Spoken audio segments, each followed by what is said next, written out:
session, we have to begin our first session for discussion about the judging techniques. We are having a presenter who is not, I would say, he's known to each and everyone wherever they are in the District 20 or beyond, Toastmasters in general, an educator, an entrepreneur, a certified parliamentarian by National Association of Parliamentarians, served as the district director for the largest district in the world till date for 7 countries in the Middle East, which included nearly 367 clubs and 88 areas. In the current District 20 structure, served as the first international director and region advisor. Distinguished Toastmaster, past international director, DTM Ali Shahbaz Ali, do a workshop discussions on the judging techniques for humorous speech contests. Ladies and gentlemen, please give him a big round of virtual applause.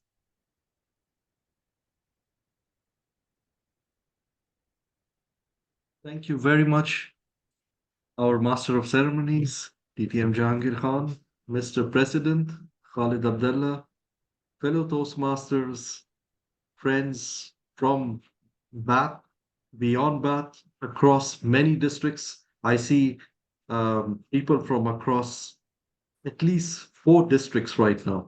So I'm happy that you all have come here for the workshop today on Are You Kidding Me? Or actually, Are You Judging Me? Friends, just to give you a little background, a few days back, I got a call from one of the judges, and he was talking to me about the conversation he had with a fellow judge. And the confusion was, how do we judge a humorous speech contest? We went to and fro. There was a debate, and he didn't accept everything I said, and neither did I accept everything he said. But later we thought there is some gray area here. He gave me his examples. Lately, he saw some speeches which were totally one liners, which were not supposed to be a winning humorous speech, and still people win. So he was quite concerned on quality of the humorous speeches which we have in Toastmasters based on his experience. I told him why not have a workshop about it. And he loved the idea. He was like, okay, fine, let's do it. Uh, and he is not in the room till now. So I'm just going to send him a message that all this happened when you put the spark. So please better come in. Uh, just give me a minute and let me do that. Yes. So, and while discussing this, we all, I put this message in one of the groups in the district, and here we are today. I got a lot of messages. Wow, should be a good attempt. So basically, what's going to happen today is we are going to walk through the humorous speech contest techniques, tools, perception as a judge, as an audience. So I'm going to tell you something from now. I'm going to give you a heads up. There's a lot of material you will be seeing. Okay, I'm not going to bring up fancy bullet points just to put a tick mark that we did this workshop. Okay, so you can roll up your sleeves, take notes, and let's get into a proper discussion workshop style. No formalities. Put your suggestions, some pointers in the chat while we go along. And uh, if I request anyone to unmute their mic and read a paragraph for me, I see DTM Murthy already volunteering to do that. Please do that. Let's have an interactive session. But of course, we have to be quick because we are going to have 2 parts today. One is the theory part, and one is the fun, practical part. So we're going to enjoy both the parts, and let's get started.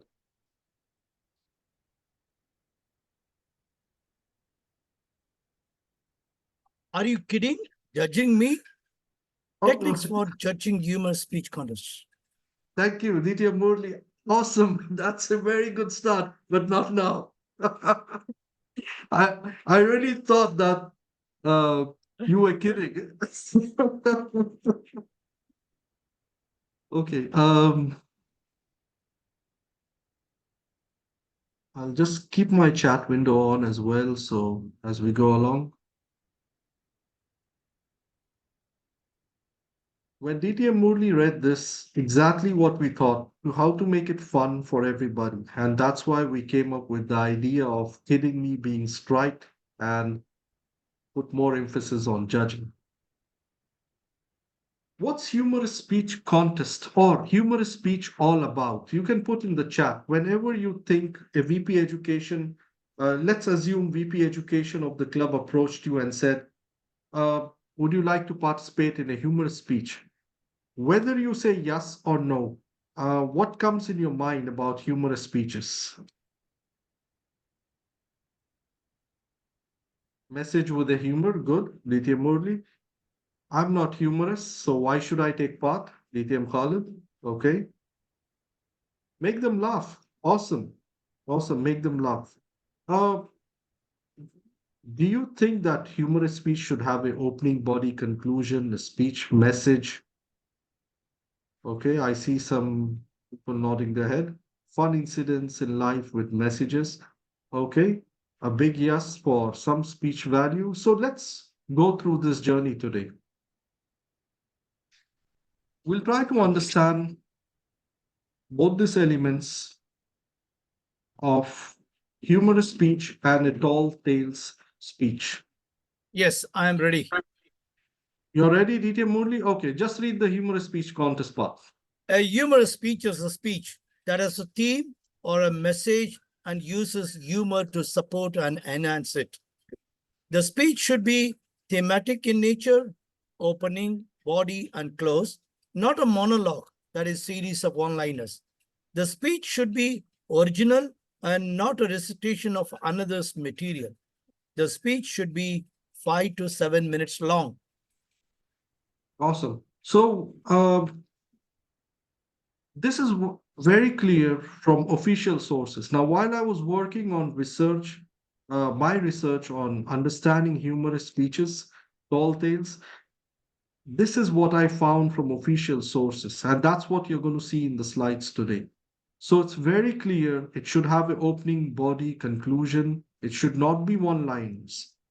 So the judge who had this debate with me, it's very clear one-liners don't make up a good humorous speech.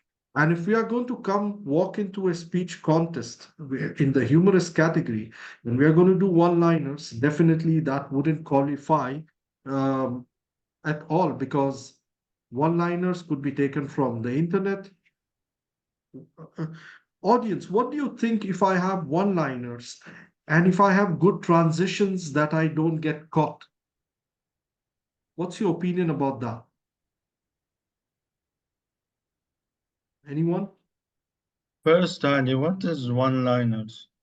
So What one-liner, the? I picked up jokes from the internet, one or two lines, and I made my whole speech of maybe 8 or 9 jokes, No which link between each jokes. no link between each jokes. So the judge was talking to me.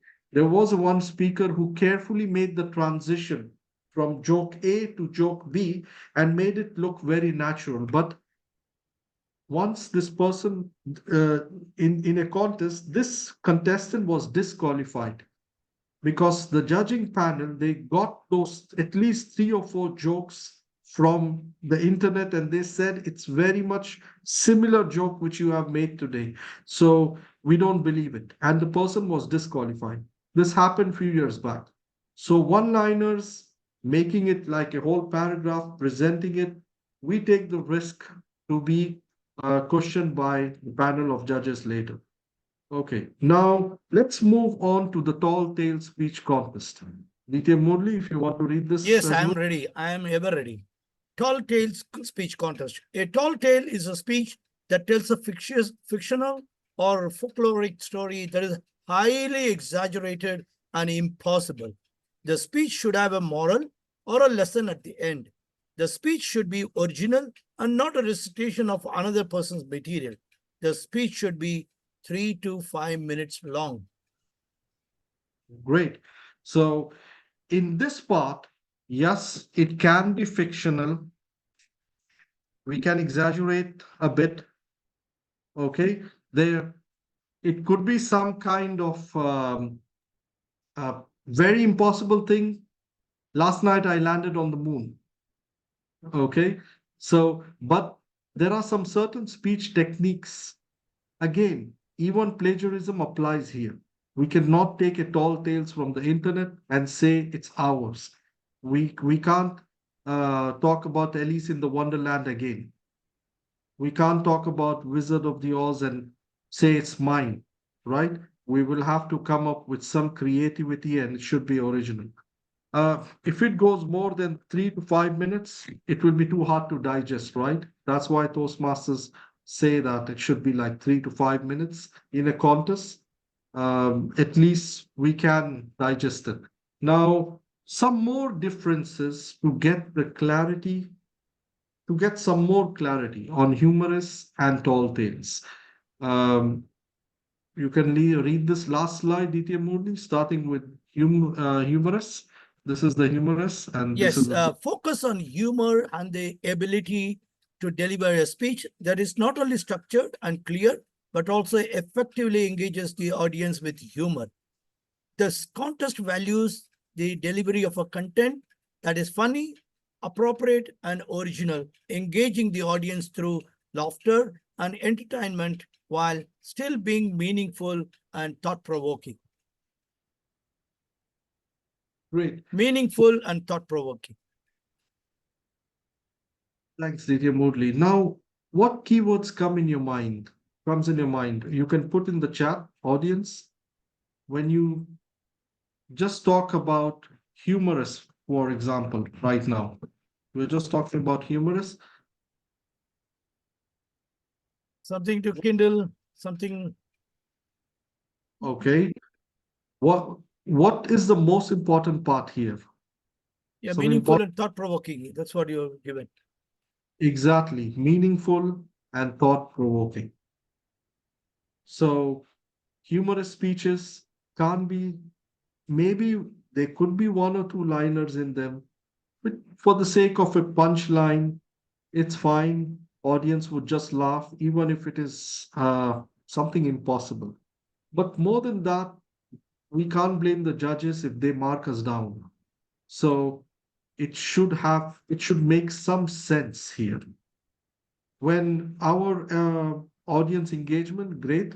So when our funny, appropriate, and original. So um, when I there are a lot of spouse jokes, as our DTM Johnny was talking about, and then later we give a message at the end. We are like two wheels of the car or of the bike. So four wheels of the car, two wheels of the bike. So definitely, um, we are giving a message at the end to clear up all that joke was just a joke. But when we combine the previous jokes and the message, are they matching? We grill the spouse so bad, and then at the end, we are still two wheels, together. We work together. We are partner in crime. So sometimes some contestants do come back and they discuss the speech was good, why I didn't make it. I'm not judging again. Sometimes they say, I'm not going to judge again in this district. So, or this club or this area, without realizing what actually went wrong. So it's very clear the opening body conclusion must be natural, it should connect, it should be believable.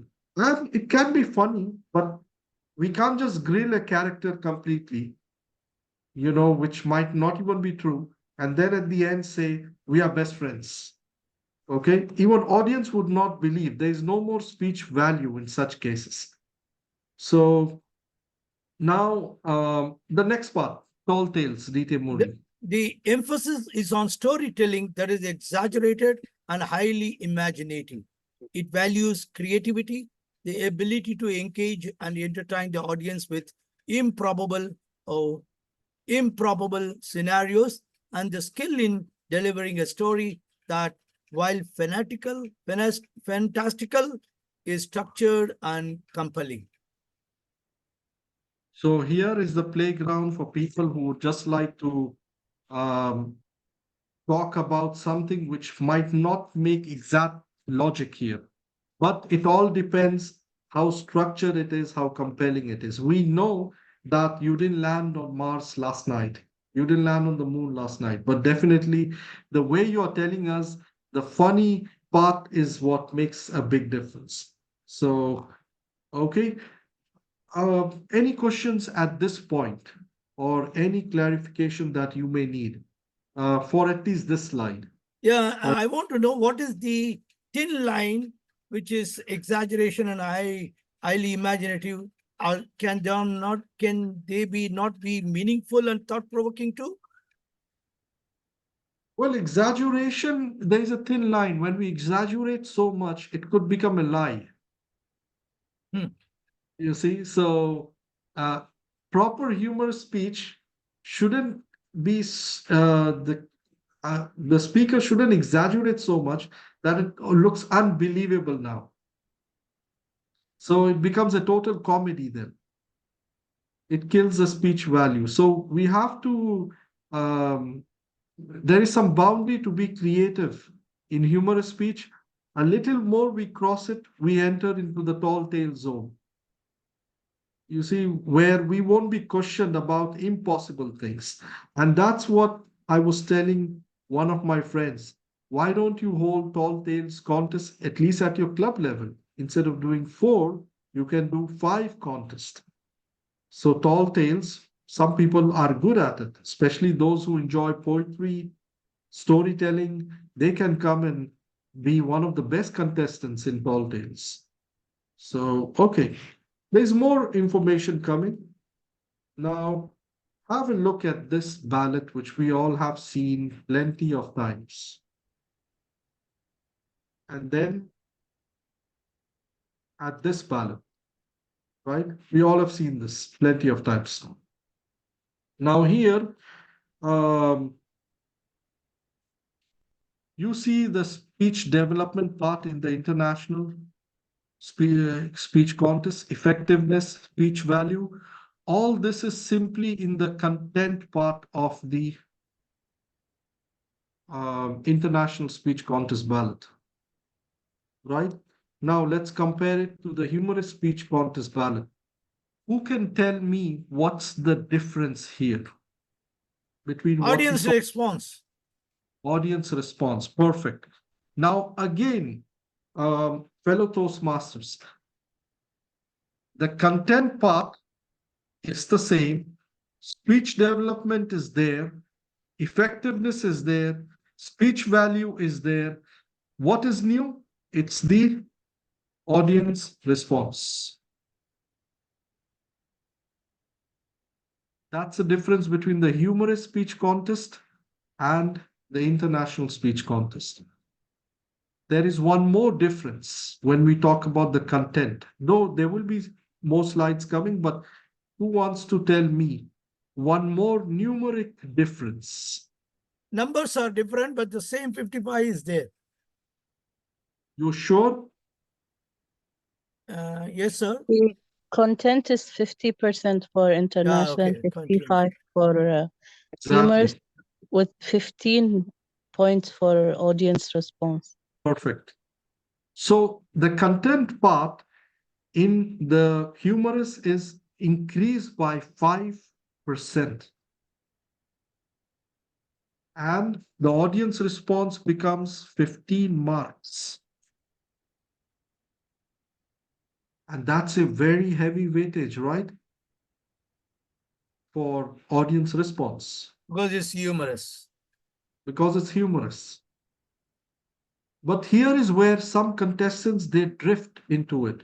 For this 15 marks, what my experience says, seeing hundreds of speeches, for this 15 marks, they ruin the speech development, the effectiveness, the speech value.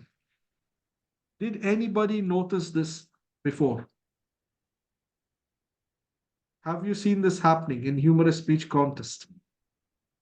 For the sake of audience response, they lose the speech value, the effectiveness, the development part. They just come up with some one or two liners clubbed together as far as the audience is laughing. And here is where this debate happened between me and that judge few days back. He was telling me the audience response makes people win and not the speech value.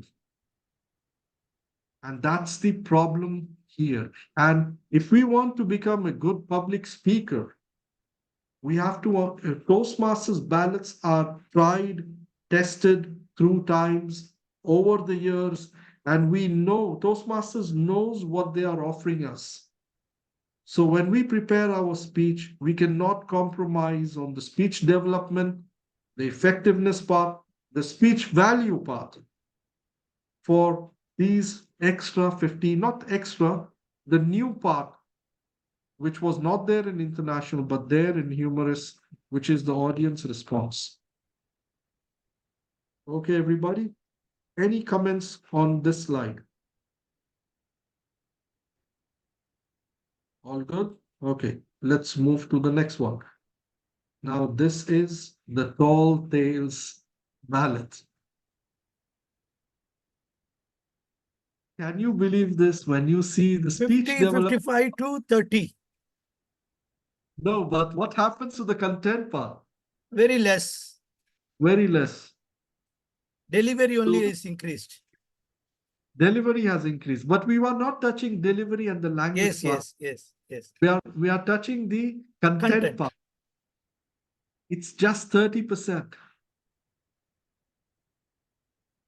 Okay, so what's the tricky part in the tall tales? The No delivery. content. Well, there should be some creativity for a public speaker to offer the audience, but the tricky part here is the delivery becomes the king in tall tales. Can we accept that, everybody? The That's how delivery, it has been constituted, maybe. yeah, but in the humorous speech contest, still the content was the king, right? But here in the tall tales, the delivery has the upper hand. But now the tricky part here is if the content is only 30%, okay, that's another slide which I'm going to share very soon. We'll go to the content piece separately for tall tales. Now, comparing all the three ballots once again together, the content in the international speech contest, 50%, 55% in humorous, and 30% for tall tales. Just have a quick look. I'll keep the slide this way for a minute. You can read some keywords for the content in each one of them. For example, the first one focuses on speech development, effectiveness, and value. and value.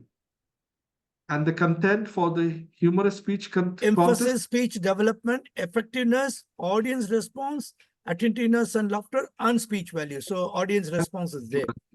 Okay, Here, so focus on speech development, opening, build up, climax. That's all. exactly. So all three are here together for comparison purposes. You can take the screenshot of this if you wish. And then we go piece by piece. Here in the humorous speech contest, we are looking at breakdown of each segment, which was 55% as a content. You got speech development, effectiveness, speech value, and audience response. Is there anyone else who wants to read?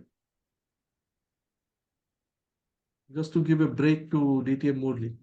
Johnny. Yes, brother. Johnny, if Shall you I? could read. Yes, please. From speech development? Yeah. Okay, content 55%, speech development, look for a clear structure, opening, body, conclusion, engaging introduction, logical flow, relevance of examples and illustrations, and overall unity of the speech. Effectiveness, assess Based on both the audience reception and your subjective judgment, consider if the speech purpose was clear, if it is if it aligned with that purpose, held the audience interest, and was appropriate for the audience. Speech value. Evaluate the meaningfulness and originality of the content. The speech should offer significant insights or contribution to the audience thinking, even if presented humorously. Audience response. Observe the audience engagement, whether they were captivated throughout, and their reaction to their speech, to the speech's humor. Thanks, TTM Johnny. Now, friends, what did you catch from this slide? Anyone can unmute and say, what did you understand? Yeah, my name is Ravi from Kuala Lumpur in Malaysia. Hi, Ravi. Most welcome. Yeah, if I look at this slide, I can see a duplication actually, because effectiveness and audience response, they more or less are talking about each other. You look at effectiveness, they mention assess based on audience reception and how the audience interest was appropriate for the audience. So is audience response. So coming back in the last is also the same thing, the audience engagement. So I feel there's an overlap there. I don't know what your views are. That's a very good point, Ravi. I totally agree with you. That's a very good point. But do you see what's mentioned in the speech value? That's the answer to the doubt, which is, or what we felt is an overlap in the effectiveness. The answer is in the speech value. It should still be meaningful and original. So it's okay. I mean, we do get drifted away. I've seen many contestants for the audience reception or audience response. We do get captivated so much on those claps, and even judges do. I'm not just talking about perspective of the contestant. Even judges, they get carried away. Let me tell you, this was like 15 years back from now or more. I mean, maybe more than 15 years back. I was in this contest. I was very new, and I went to one of the contests. It was an area contest. I wouldn't say where, which country. And I wanted to sit in the front very innocently just to enjoy the contest. The front two, three rows were taken. Some put their bags, shawl, purse. And I asked them, I don't see people here yet. This person was like, I already reserved it for my club members. So I was like, okay. I sat at the fourth seat, if I vaguely recall. And then I asked this person, but why did you book all the two, three seats? The person was like, so we can clap and influence the judges. And it was okay that time. We all felt this is fine. I'm sure you also might have seen this, right? Uh, People take the front seats where the judges sit, and then they clap so hard, and that influences the judges. Even if that speech didn't have the value, effectiveness, as Ravi was talking about, but again, the speech value was completely lost because of all those claps, whistles. And then later, after a few years, some of the chief judges, they purposely used to scatter their judges across the whole hall. So they don't get, even if one judge is sitting to five club members who will just clap, or even if the joke is not funny, maybe that one judge will be effective, not everybody. That's the reason of the session today. Even if you are sitting among 20 club members who are cheering their contest, we should look for the speech value. I hope everybody agrees with this. If not, please put your comments in the chat. I'm totally open to criticism, suggestions, and I love that. And now, DT Mali, this is Farooq. I just yeah, want to comment on that one. This is what you said about placing people. This was also used to be followed by one of the stage actors called Laurence Olivier. he used to what he used to do. He used to identify who are the regular drama goers and even book their ticket in key spots so they act as vessels to emote the emotions. So, like when there was a dramatic line being said, they would emote themselves, and the other people around them will say, "Okay, let's follow." He's emoting. He's being sad. Maybe it's a sad line or something. So what I'm trying to say is this type of methodology is not only in humorous, but can also be used by a contestant with his group of coterie of people, even in an international speech contest. Thank you. Obviously. Yeah, definitely. I totally agree with that comment. And Didium Ali, we place judges, they also place their cheerleaders in different parts of the arena. exactly. And here is where ch- um, judging skills become sharper. How much of it we get influenced by. Of course, there are speeches with great speech value and great audience response. We are not saying that all those clappings are fake, right? We are totally not saying that. But it should all balance the audience response and the speech value. And that what makes a champion speaker. Now let's look at the tall tales here. Though we saw this before, 30%. And it's look for how well the speaker organizes their ideas for clarity. A standout tall tale speech should capture the audience attention from the start, escalate smoothly to a climax, and conclude effectively. So, even in tall tales, there should be some kind of closure. We cannot just come again with one liners. No, it should be original, creative, right? We cannot start with. Is anyone trying to say something? We cannot start with Tom and Jerry and end up with Pink Panther, right? We can't do that. So it should be a proper tall tales. Now, what's the tricky part? And this is what I was going to say before. When your content is only 30% in tall tales, then what happens with so much of jokes you have to offer the people? Content is just 30%. So the tricky part is here. The speech techniques is gone on the delivery. Did you all notice that? Yes. Yes.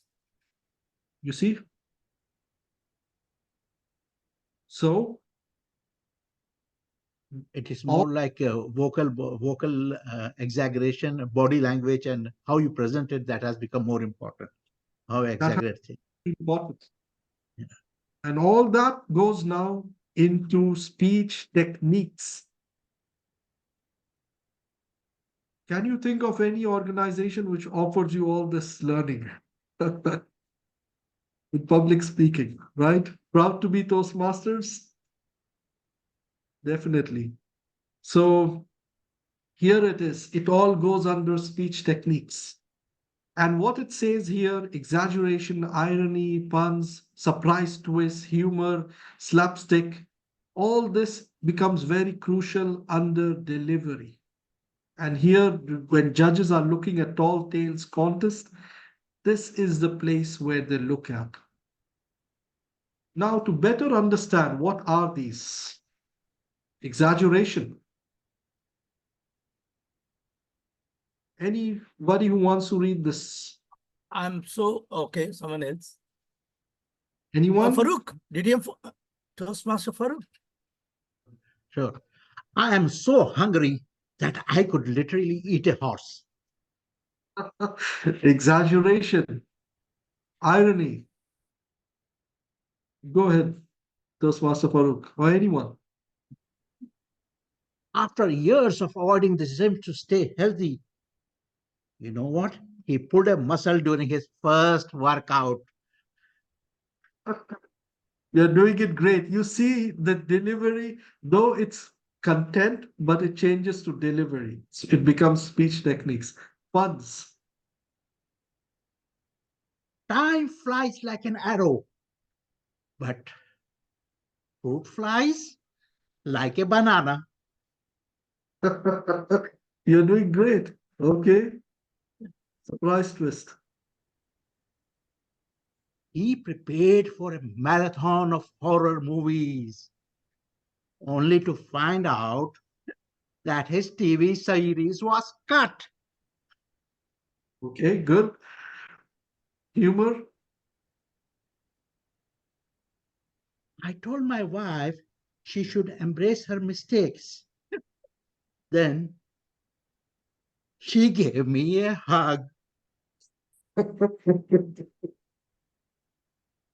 The last one. In Slapstick.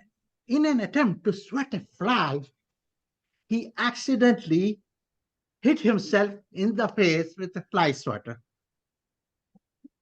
So you see, these all comes under speech techniques, under delivery part.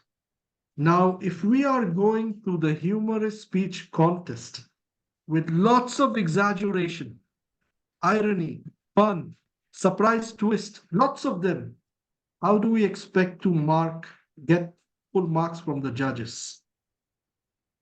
Right? That trick might not work every time. We might cross the club level, and it happens when we cross the club level, we think we are the champion who the area wants to see. When we go to the area, we might win again. We might feel, oh, there is something about my speech. When we go to the division with more experienced judges, you're marked down. Because when they see the ballot, right, you had the speech technique, but that wasn't a humorous speech contest. It was a tall tales contest. And then you complain, I did great in the club, in the area, but in the division, there was a lot of bias. You know, they were against me. The moment I walked in the division that day, I saw some people holding the black file or folders and they weren't smiling at me. There was a problem and disconnect from the beginning. I'm leaving Toastmasters. So, have you seen cases like this? I'm sure you did, right? I see IPDD Amelia smiling here, DTM Murli, and many. So, we have seen these cases. And not just for humorous speeches, but even for international speech. So, as a judge, when we talk about purpose and message, a humorous speech should have a theme or a message that is supported and enhanced by humor, while a tall tales can be fictional, folkloric, or Folkloric floric. story that is highly exaggerated and improbable, and that has a moral or a lesson at the end. Exactly. So, more clarity, audience, right? What about structure and the organization? We have DTM Farouk all the way from Sri Lanka. He can read this maybe. Oh, he's a humorous champion. So Yeah, for us, Farouk. maybe he's on listen mode. He's on listen mode. He's speaking. I am on listening. I am picking. It's just that DTM Murali put me on the spot now and he wants me to read. He's checking my eyesight. Shall I read this or do I need to read this? Please go ahead, DTM for us. Thank you, sir. Thank you, gentlemen. Thank you, ladies and gentlemen. A humorous speech should have an introduction, a body, and a conclusion, and use humor to make them more engaging and memorable, while a tall tale speech should have a clear plot, character, setting, conflict, and resolution, and use humor to make them more entertaining and believable. Great. Thanks, DTM Farhas. Now, Betsy, I see that question in the chat. Though we have question answer session later, but it's okay. It's not like, I'm not going to say it's 100% factual. Okay, it can be a little bit exaggerated. You can't have people laugh on 100% facts always, right? It's not true, no matter if it says in the book, but it's not true. That will not happen always. So, but it should be digestible. It should look possible. Fine. So that's the tricky part here. If it becomes impossible, it becomes a tall tale contest. And then the delivery part, just the keywords, you can have a look at it. See, since I see the red light already, humorous speech should use gestures, vocal variety, eye contact. Jumping to the tall tales, it should use gestures, facial expression, vocal variety, and eye contact to enhance the story and make it more believable. But we know it's exaggerated, but that speech technique part in the tall tales make that difference. Now we will move to session 2, and I'll just stop sharing my screen.